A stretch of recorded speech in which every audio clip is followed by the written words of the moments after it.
Welcome to the Develop Yourself podcast, where we teach you everything you need to land your first job as a software developer by learning to develop yourself, your skills, your network, and more. I'm Brian, your host. I was recently talking about my experience using AI tools for coding, and then somebody told me I was just coping. And I was like, am I? So I've been pretty vocal about the overhype of AI coding tools, and I always get the same responses from these AI bros. They go something like, you just need to prompt better. It's a skills issue. I'm using Claude or Gemini or Grok or whatever, and it works perfectly. Or my favorite one, I'm a super duper senior architect and I've replaced my entire team with AI agents, and you're just coping. I'd be lying if I said I didn't doubt my own experience using these AI tools, and sometimes I even wonder, maybe they're right. Maybe I'm not just using them correctly.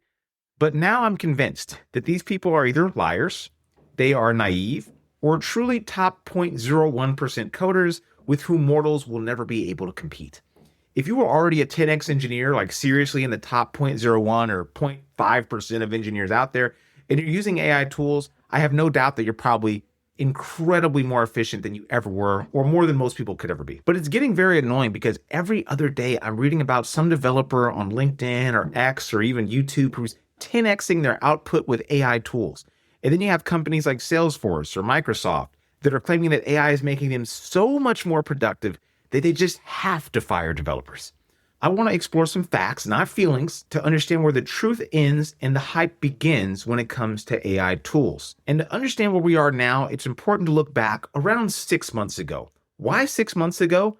Does anybody remember about 6 months ago when our lizard king, Mark Zuckerberg, told Joe Rogan that AI would be replacing mid-level engineers or writing code at the level of a mid-level engineer in about 6 months? That was 6 months ago. Do you remember when Devon AI, a startup that was supposed to replace all software engineers, came out with that bold statement almost a year ago? And yet, here we are. Despite all these catastrophic events, there are somehow more jobs right now for software developers in July of 2025 than in July of 2024. And more than in July of 2023. And I have the sources for all these stats in the show notes. These aren't just things I'm pulling out of my hat. I'm going off facts, and I'm looking at a site called TrueUp, which I often cite on this show because it shows you up-to-date, real-time information about the number of tech jobs that are open.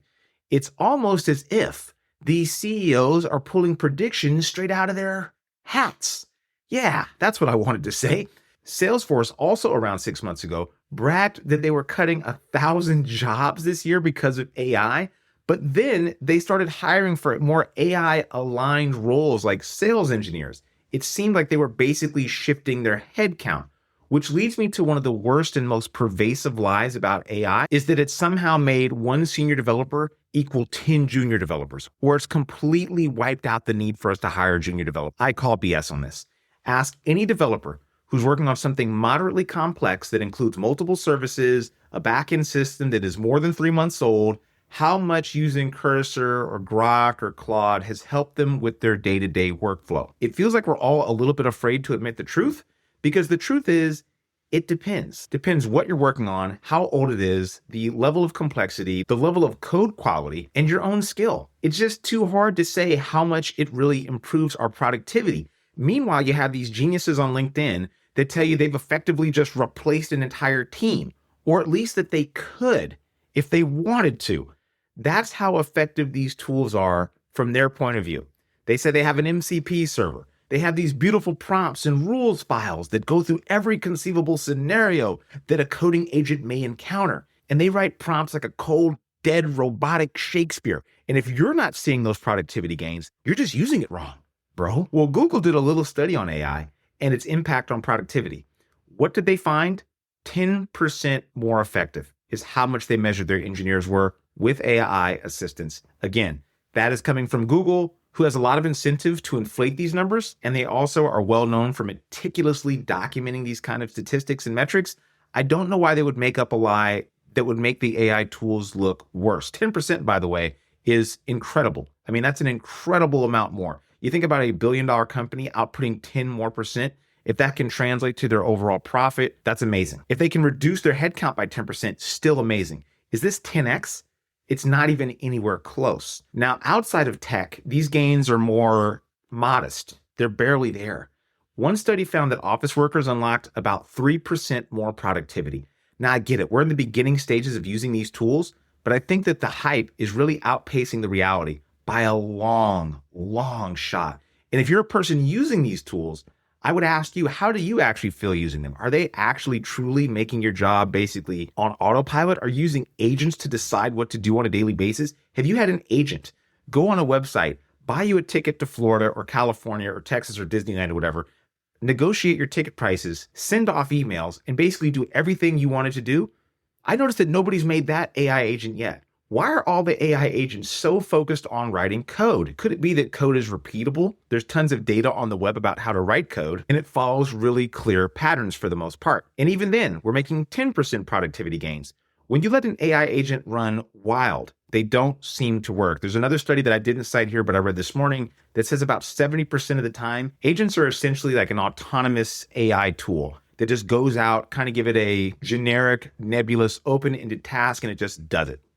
I actually did a show earlier on this about Anthropic and this model called Claude, and they made this little Claudius bot that could run a small business, and it failed miserably. It had hallucinations, and it even thought it was an actual human being wearing a nice little red tie and said it was going to show up at 742 Evergreen Terrace, which is the Simpsons house. So yeah, I don't think we're quite there yet, but why ruin the fun with facts and numbers from independent researchers and massive tech companies who meticulously track these kind of stats? That wouldn't make for very good YouTube videos, would it? Hey, I hope you're enjoying this episode. Now, you know that I own an anti-boot camp with my buddy Zubin, an ex-Google software engineer. If you're interested in not just learning how to code, and you know it's going to take more than 3 months, and you're serious about making a transition into a career in software, and you want to work with people that have done it before and are currently working in senior plus levels, join me and Zubin at parsity.io/inner-circle. You can learn all about our philosophy, how we approach learning how to code and switching careers in a much different way, and how we have so much gosh dang success.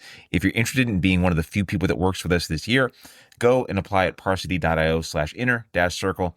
And now back to the episode. And finally, the big elephant in the room is that the ROI is just not there quite yet on these tools. ROI means the return on investment.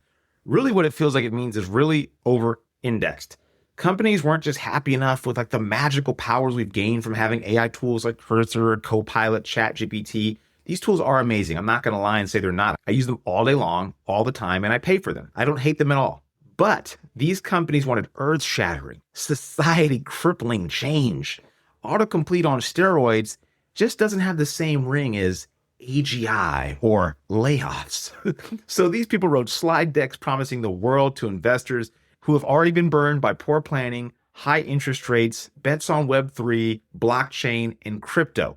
How are those NFT, Web3, and crypto investments doing, by the way? Probably not the best, right?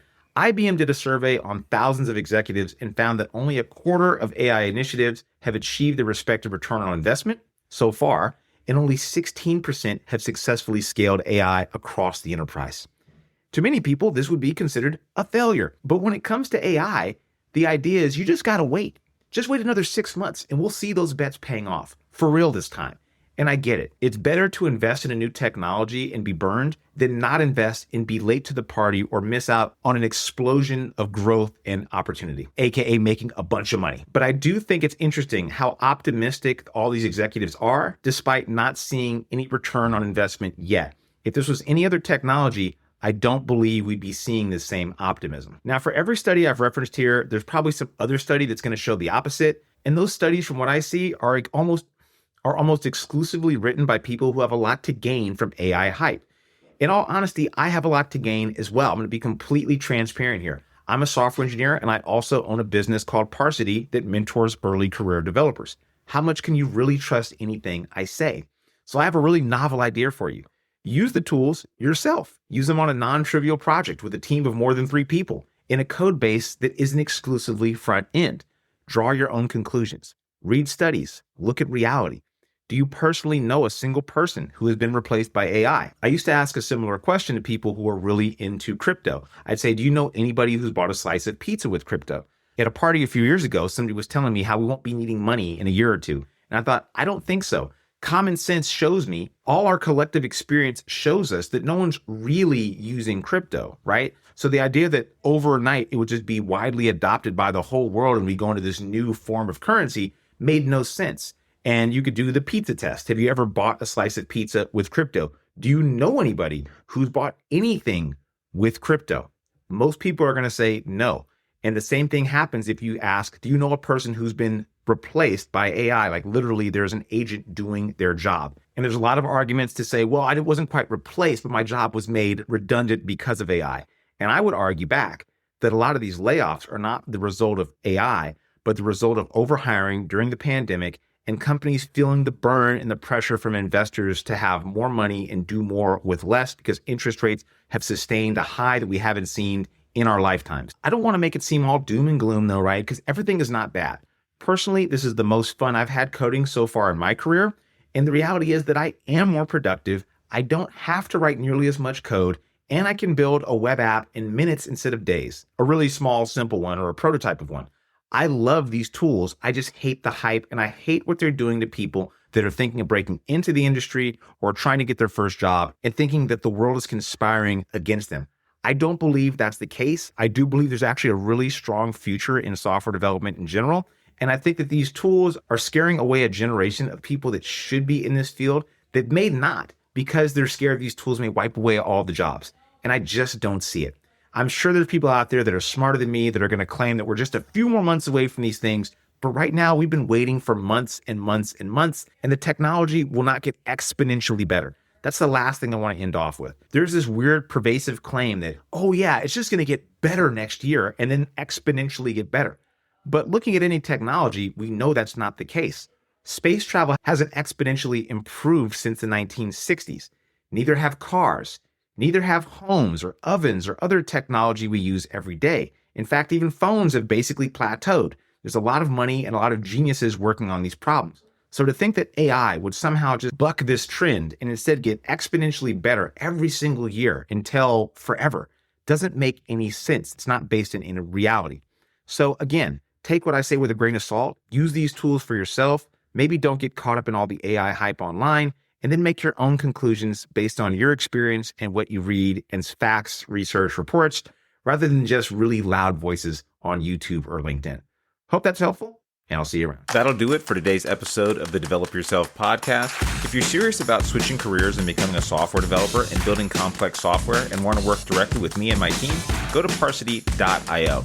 And if you want more information, feel free to schedule a chat by just clicking the link in the show notes. See you next week.